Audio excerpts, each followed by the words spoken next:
Gente, é muito interessante como essa clínica desperta na gente um sentimento de leveza, de bem-estar, de interação, de inclusão. E é por isso que eu já estou de volta aqui e com você, Josiane Santana, para a gente conversar. A voz hoje não está 100% não, mas eu acredito que dê para a gente fazer uma entrevista gostosa aqui. E o assunto não é tão gostoso, porque afinal de contas... Envolve choro. Envolve choro. A gente vai conversar com a Josiane a respeito de crianças que choram na terapia, não é?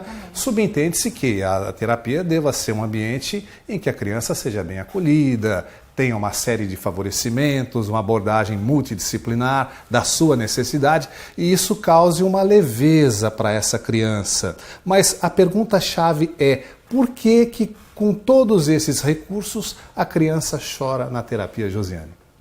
Então, Roque, são vários fatores associados, né, que levam ao choro durante a terapia. Primeiro tem a falta de vínculo com o profissional. Então, quando a criança começa, né, a terapia, ela passa pelo processo de avaliação e tudo é muito novo e aquele profissional é novo e desperta, às vezes, em algumas crianças, aquele medo, aquela sensação de algo desconhecido, né? Eu estou acostumada a conviver com a minha mãe, com a minha avó, com a minha tia, e de repente tem uma outra pessoa e o que ela vai fazer é invasivo, eu vou sentir dor. Então, essa sensação de insegurança, ela ocorre. Quando ocorre isso, a gente percebe que em pouco tempo, formado o vínculo com o terapeuta, o choro desaparece. Aquele choro que você percebe que ela está querendo te falar algo que ela não traduz em palavras. Existem outros fatores que aí já são mais neurológicos, cognitivos, sensoriais, né, que envolve a patologia que aquela criança apresenta, tá? Então, quando a gente começa um atendimento e você já formou vínculo com a criança, já deu tempo daquela criança estar dentro da clínica, e aí você percebe que ela só chora, alguma coisa está acontecendo.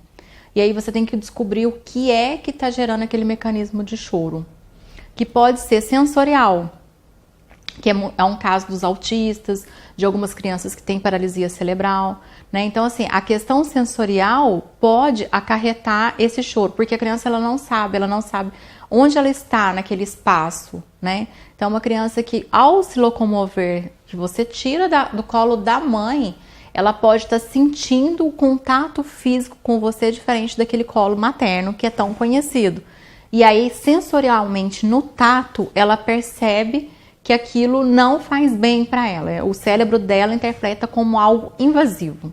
Pode ser que seja auditivo, então o timbre da minha voz, ou um som que acontece dentro da clínica, ou um choro de uma outra criança, ou um próprio brinquedo que tem recursos auditivos que pode desencadear aquele choro.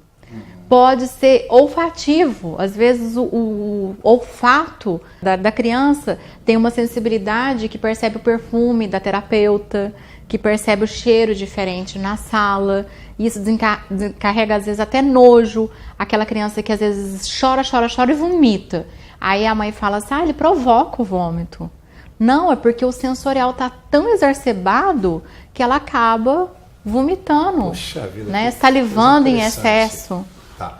É que é uma leitura muito específica, sim, não é?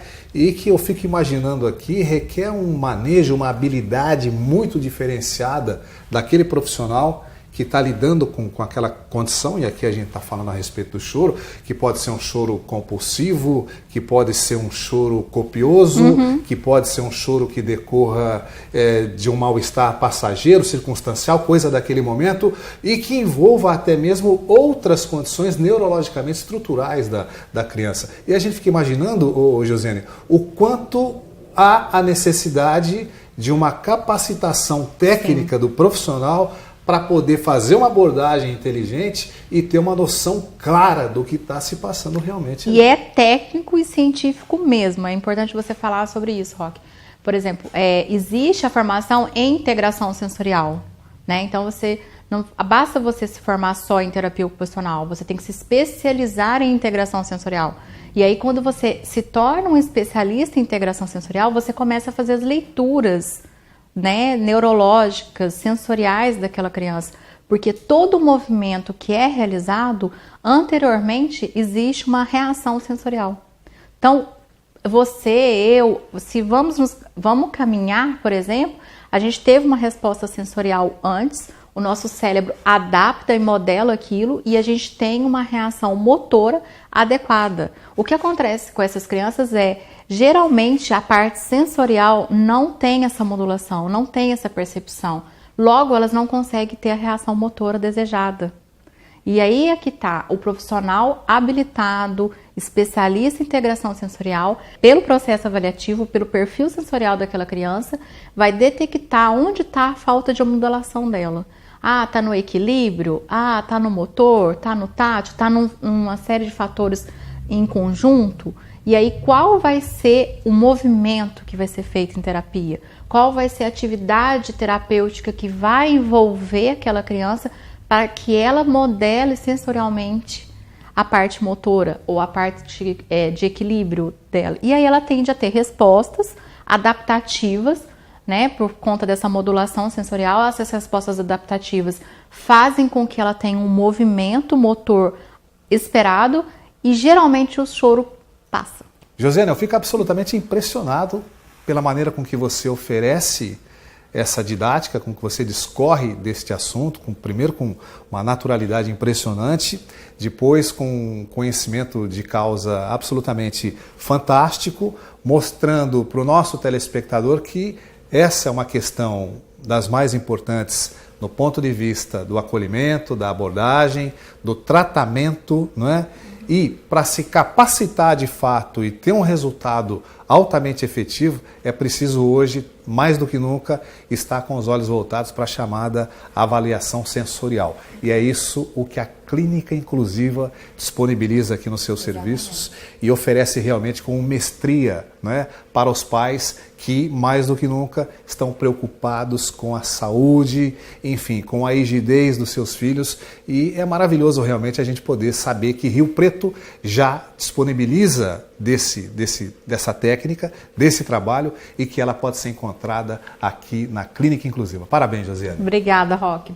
Eu já deixo o convite para você conhecer a sala de integração e ver um atendimento para você ver o resultado. Ótimo! Assim a gente finaliza mais uma entrevista. Eu volto com a Josiane para outras abordagens, para outro bate-papo, e é sempre muito enriquecedor ter você aqui no programa. Obrigado mais uma vez. Obrigada, Roque.